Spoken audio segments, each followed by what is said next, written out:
Welcome, everyone, to this week astrology for the week of March 2nd to March 8th. Can you believe it? We are in March already. How the time flies. Time runs wild, does it not?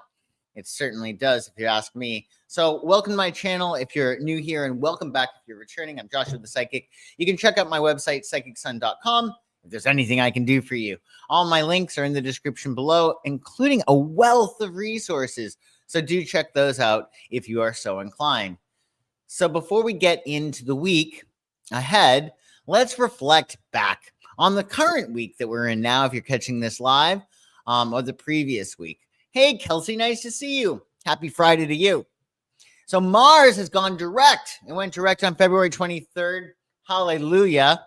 That's going to make our get up and go a lot easier.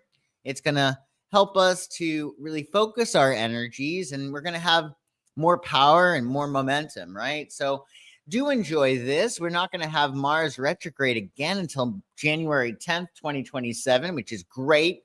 So as Mars turned direct in Cancer on February 23rd, expect a shift in energy toward action and emotional drive. The period of introspection is over. It's time to move forward with purpose. Mars in Cancer encourages you to take bold steps in nurturing, keyword for Cancer, nurturing your passions and personal goals. On April 17th, Mars will enter Leo, where it was when it started its retrograde cycle, fueling your confidence and creativity. Mars is going to complete its post-retrograde shadow period on May 2nd.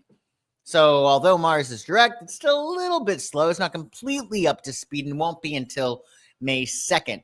By that time, it will clear the way for full progress and momentum. So do enjoy that. But out of the fat and into the fire, Venus is now taking her nap. Mars had his rest, and now Venus is retrograde. If you're catching this live, well, Venus will be retrograde tomorrow on March 1st. But it's okay. It's okay because we're getting real focused on what we need to do in order to perform at ultimate capacity in our relationships. With Mars first, now Venus. So as Venus goes retrograde in Aries, expect a time of reflection on love, values, and relationships. This is an ideal period to reassess what truly matters to you, especially in matters of the heart. Venus will re-enter Pisces, so it's going retrograde in Aries. It's going to back into Pisces on March 27th, bringing a more introspective and compassionate energy to your connections. Venus will then go direct while it's in Pisces on April 12th. That's going to help us to move forward with clarity and deeper emotional understanding. Then on April 20th, Venus is going to re-enter Aries again, reigniting our focus on self-expression and personal desires. So during the retrograde, be mindful of misunderstandings or impulsive decisions in love. Use this time for healing, reflection, and recalibrating your values. So when Venus is retrograde, the energy is just internalized, just like with Mars. It's not like you don't have any fight to you. It just takes a while for it to get going. Same thing with Venus retrograde. That love and abundant energy is still within you, but it's not as accessible. It's on the inside. So you're going to have to express yourself and really conjure it up with intention. Hey, Haley, nice to see you. Hi, Casmar, nice to see you. Thanks for showing up today. Yeah, I can do a question for sure. Just $5 plus. So buy me a beer. Buy me a beer. It's the weekend, for Pete's sake. So yeah, enjoy Venus's in transit in Aries and its retrograde cycle. We'll be talking more about Venus in the upcoming weeks, actually. You're going to have a lot of fun learning all about Venus through the signs, so stay tuned for that. So let's talk about this week and how you can make the most of it and make the most of just one small day. That's what we do here on This Week Astrology. So if you're catching this live yesterday on Thursday, February 27th, we had our new moon in Pisces. Very important new moon. Remember, Pisces is the spine of the zodiac. You can take control of the entire year when the sun is in Pisces. So definitely utilize this period. If you're catching this live, make sure you're focusing your intentions. You may want to write your wish list. You may want to light candles because we have eclipse season coming up. So there will be no candles lit. There'll be no real thing like that, right? When the eclipses happen, we just got to roll with the punches and let the universe have its way with us. So on Sunday, of course, now we're under our waxing moon phase. We're taking inspired action. We're building momentum toward our intentions with purpose and determination. And Sunday is the sun's day. So enjoy your life and do things that light you up with joy. 2 numerologically on Sunday represents balance and partnership, signifying harmony, adaptability, and cooperation. So it's a nice day for partnerships. Think relationships and diplomacy. And your moon will be in Aries, so we're starting this week off with a bang. That means that you're going to have, it's the perfect time for new projects, right? Because you have got that new moon, and then you got Aries, which is the initiator. Keywords for Aries for your moon on Sunday include energetic, courageous, adventurous, dynamic, confident, impulsive, assertive, enthusiastic, competitive, headstrong, and independent. And we got two aspects on Sunday. We have a nice one with Mercury and Pisces conjuncting Neptune and Pisces. Very imaginative, very romantic. Intuition and imagination flow freely. So be sure to trust your instincts for creative clarity. So it's going to be important when we have this conjunction to really utilize it for the things that it's good for. It's good for visualization. It's good for creativity. I would say the problem with Mercury conjunct Neptune is that it might fuzzy things. Things might be obfuscated. So definitely get clear. When in doubt, leave it out. Might be better to play it passively with this aspect, just because the impressions that you get might not be totally clear, because Neptune obfuscates things. So does Pisces. But it's really good and imaginative, and you're not thinking too hard, and you can just relax, maybe enjoy some creativity or go on a date, relax at home. That's a good aspect. This is a good aspect for that. We also do have a square. The sun in Pisces will square Jupiter in Gemini. But squares make things happen. There may be a tension between idealism and overconfidence.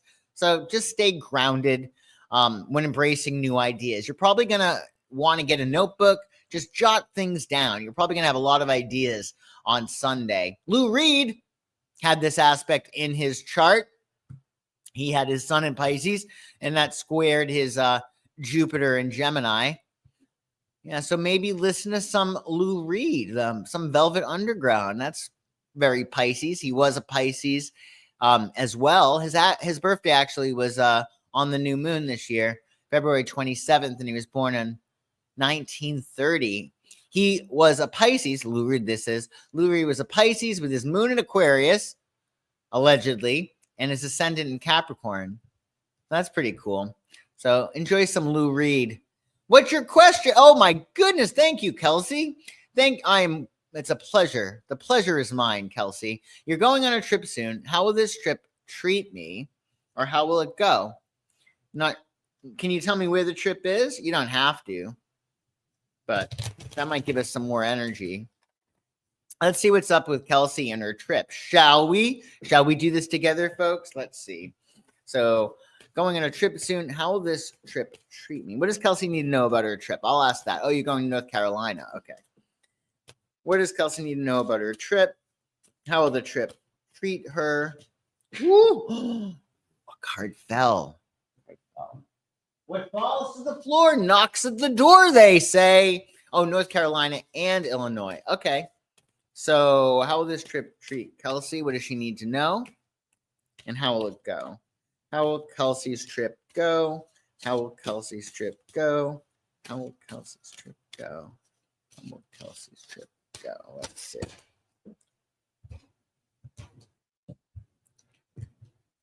It's going to be pretty grounded, I would say. You got 2 Earth cards. So you got the Knight of Pentacles. There's like a focus on being really grounded and practical. There might be some practical opportunities or some opportunity to build trust. There's going to be something new going on here, maybe with a youngster, because it's a page. I would say there's going to be some kind of opportunity that's going to be of the earth element, because you got the Knight of Pentacles and you got the Page of Pentacles. So it's something that's about groundedness. So it could be money, it could be health, it could be building trust with somebody, a new relationship, or fostering a relationship. But it's very, very earthy. I'm not sure if it's work related, but I would definitely keep your eyes peeled for any practical opportunities. Then you do have the Five of Swords. So I would say this, that you want to make sure that you're maintaining a certain amount of self-interest. Like whatever you want to do on this trip, you got to make sure that you're getting it done. Because if you do not ensure that you're making this trip your own, you're not going to be able to get done what you want to get done, or see what you want to see, or accomplish what you want to accomplish. Five of Swords is twofold. On the one hand, it's like you don't want to fear defeat. You want win-win results all around. You win, I win, Merry Christmas, right? But with Five of Swords, there's a defeatist attitude. So I would say that you need to make sure that you're asserting yourself. Say you have your itinerary. You're like, I really want to do this. Say there's one place that you want to go, and you're just taking for granted that you're going to be able to go. Well, don't take for granted anything. If you want to go to a particular spot, or you want to do something, and you want to get something out of this trip, you've got to make sure that you're asserting yourself and demanding that you do it. Because otherwise, there's no like handouts this trip. You know what I'm saying? Nobody's going to be like, oh, I think that she might want to do this. Unfortunately, it doesn't look like that. Looks like people might be focused on themselves. So I would say, keep grounded, throw love at the situation. It does seem a little bit, with all these earthy cards, as well as the Five of Swords, I would, relax a little bit. Are you going with a stick in the mud? Because it seems that way. It seems like you might be going with somebody who might be a little bit too, just a bit of a stick in the mud. And the only reason I say that is because you got the Knight of Pentacles with the Page of Pentacles next to the Five of Swords. Five of Swords isn't that great. So I would just make sure that you're preserving your own self-interest. Do what you want to do on this trip, and relax about it. But make sure, you're not fearing defeat, but at the same time, you're making sure that you're looking out for number one. So I hope that helps, Kelsey. I wish it was more positive, but do enjoy your time. And let me know if you need any clarification on that. So let's talk about Monday. Monday. What a day. I think Mama Cass said that. Did she not?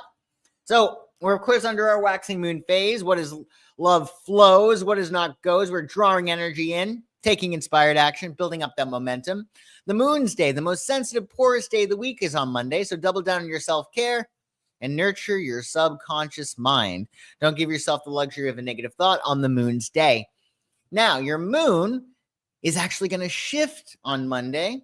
We're going to have our Aries moon until 5:36 a.m. East.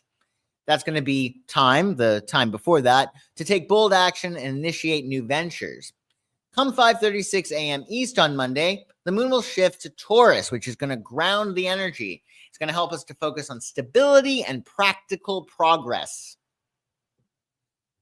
which is nice, right? So you start the stuff when the moon is in Aries, then you finish it off and you nurture it when the moon enters Taurus, right? And 3 numerologically is a nice abundant number. If you know the tarot, it's the Empress, right? Number 3. 3 represents creativity and self-expression, signifying imagination, enthusiasm, and spontaneity. Think artistic ventures and communication. And as if that was not enough, it's Canadian Bacon Day. So celebrate a savory twist on a classic. Canadian bacon is lean, tender, and cut from the loin. I did not know that. You can try it today. So enjoy your Canadian bacon on Monday. Okay, so what's this all about? Going with my hubs. He does have a tournament in North Carolina and then going to see his sister. Yeah, well, that makes sense. Yeah, I feel like, Kelsey, this is your trip too. So he might have things that he has to do. I think he's just, he's probably going to be maybe a little bit stressed about it. Maybe he's stressed about the tournament. Maybe he's stressed about seeing his sister. I don't know. But make sure that if you have things that you want to do on this trip, that you're going to do them, right? Because a little bit awkward. You got to have that self-interest. So have a great time. Don't let, this is your trip too, not just the hubs, okay? So it's your time and it's just as valuable as his. So keep that in mind, okay? All righty. Well, let's talk about, before we talk about Wednesday, I got to talk to you about Mercury is entering Aries. How could I forget? Mercury is entering Aries on Monday. It is indeed ahead of its retrograde cycle, which is coming upon us. We're going to talk about that in the upcoming weeks. But Mercury, planet of communication, will enter the fieriest sign of the zodiac, Aries. As Mercury enters Aries, our thoughts and communication become more direct and assertive. This transit sparks quick thinking and bold expression, encouraging us to take action and speak our minds. It's a time to embrace clarity and confidence in conversations, making decisions swiftly and moving forward with purpose. Let go of hesitation and trust your instincts to lead the way. Mercury in Aries is ideal for initiating new projects, making decisions, and asserting your ideas with courage. Let this energy fuel your mental drive and empower your communication. So Mercury will enter Aries on March 3rd, and it will stay there until March 29th. Now, on March 29th, because Mercury is retrograde, it's going to back into Pisces. Because we have Mercury retrograde from March 14th to April 7th. So when Mercury goes direct, it will then enter Aries again come April 16th. So you get Mercury retrograde until April 7th. When it goes direct, Mercury will be in Pisces. Then it will move forward in Pisces and then return to Aries again April 16th to May 10th. So for you Aries, you're definitely like the spotlight is on you in terms of your communication. I would say with Mercury in Aries, it's good for getting things done, but you got to make diplomacy your watchword, right? You have to, because sometimes Aries can be too quick and then you're having to backpedal. This is particularly important when Mercury is retrograde because you're not seeing things clearly. So Mercury in Aries during Mercury retrograde is a little bit funny, right? The universe has a really good sense of humor because Mercury in Aries has a tendency to shoot first and ask questions later. And when Mercury is direct, we're not seeing the whole picture. So I would keep yourself in check. Like, do yourself a favor and think about things before you speak and before you agree to things, certainly before you fly off the handle, because you'll be doing some backpedaling, I promise you. Mercury in Aries on its own, without the retrograde, we have a tendency to speak first and then think later. So it's classic foot in your mouth time. So when Mercury is retrograde during Aries, when in doubt, leave it out, take a beat. Trust me on this, because you don't want to be spending your beautiful March and April backpedaling and trying to get yourself out of a conundrum, right? What is this to Kelsey? Will do. I have a few things I'm looking forward to doing. I will make sure. Good. I'm glad, Kelsey. It's your trip. Your trip. Not just for sisters and golf. Yeah. So do enjoy Mercury's entry into Aries and just remember what I said. Also, it's a great time, this is going to be the astrological new year coming up with the sun entering Aries on the spring equinox. So begin, be bold, and venture to be wise by thinking before you speak. And on Tuesday, the 4th of March, we're, of course, under our waxing moon. We're drawing energy in, taking inspired action. Action-oriented Mars rules your day on Tuesday, ideal for anything that requires extra courage, drive, and initiative. Then we have a grounded Taurus moon on Tuesday, which I love. Nothing's better than a nice Taurus moon. You get all your energy out there. You start your projects under the Aries moon. You fire your shot. You get stuff started. And then, you got your Taurus moon. Get nice and cozy and comfortable. Get your potato chips or your ice cream or your drinky drink, whatever it is. Keywords for Taurus on Tuesday: reliable, patient, practical, devoted, responsible, steadfast, stable, stubborn, determined, sensual, warm-hearted, and loyal. So do enjoy that on Tuesday. 4 numerologically on Tuesday represents stability and practicality, signifying structure, determination, and reliability. Think systematic efforts. And I like this, National Sportsmanship Day. Celebrate the values of respect, integrity, and fair play. A reminder that good sportsmanship is as important as skill on the field. So definitely enjoy your sportsmanship. Don't, be a sore loser or a sore winner. Something we all need to sometimes keep in mind, especially I think with Mercury's in Aries, which it will be. So on Wednesday, the 5th of March. Is this the Ides of March? I think it might be the 5th. I forget. Julius Caesar, Ides of March. Beware the Ides of March. Hopefully not. Well, we're under our waxing moon phase, so we're taking inspired action, building momentum toward our intentions. Mercury, planet of communication, will rule the day on Wednesday.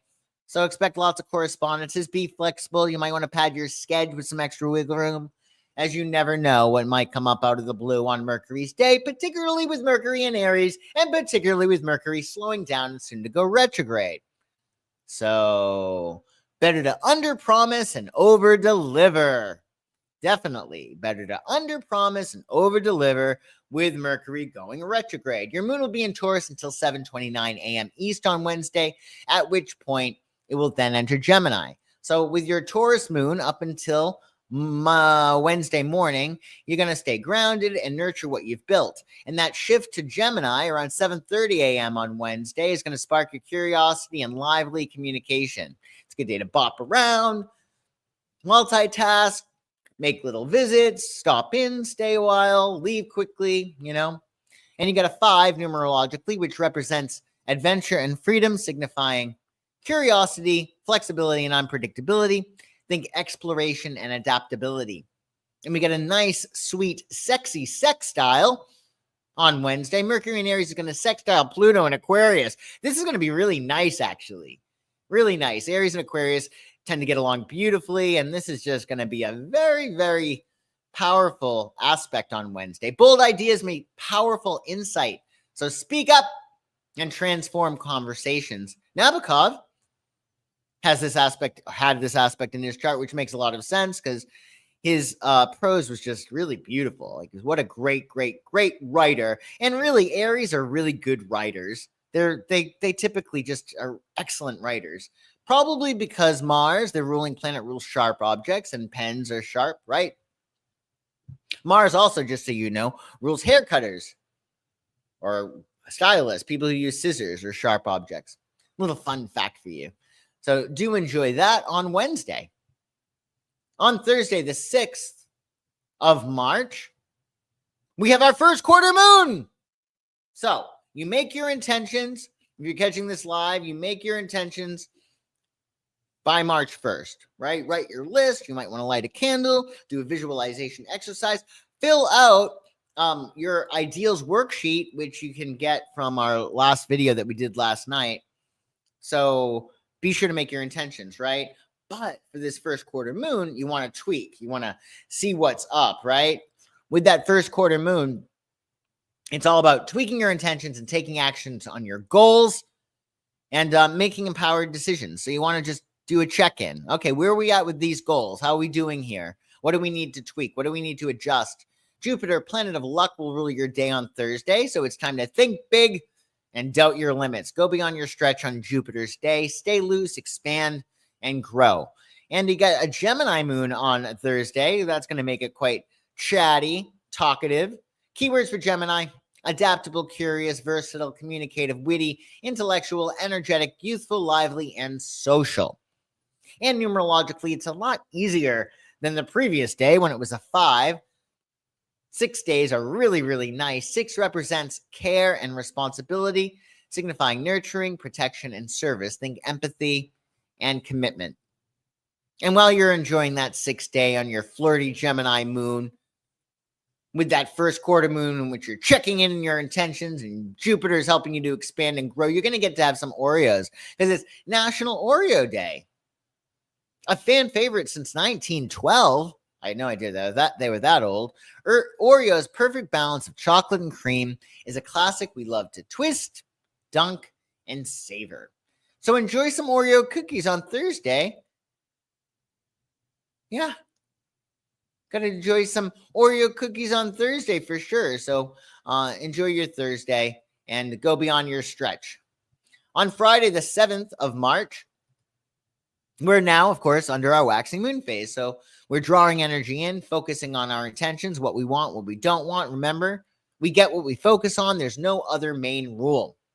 Venus, planet of love, rules your day on Friday. So stay in that vibration of abundance and gratitude and spread as much love around as possible. We should be doing that every day, especially I feel like nowadays, just because Well, a lot of people are going through it. You know, politics has never been so derisive ever. And there's a lot of healing that's needed, especially for the United States, especially for the people that run our country. We want to make sure we're sending them a lot of love, right? And that the people that are hurting, you're sending them love too, because we don't want anything to happen. You know what I'm saying? You know what I'm saying?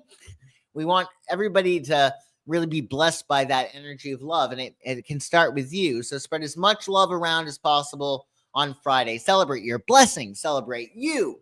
Celebrate the others in your life.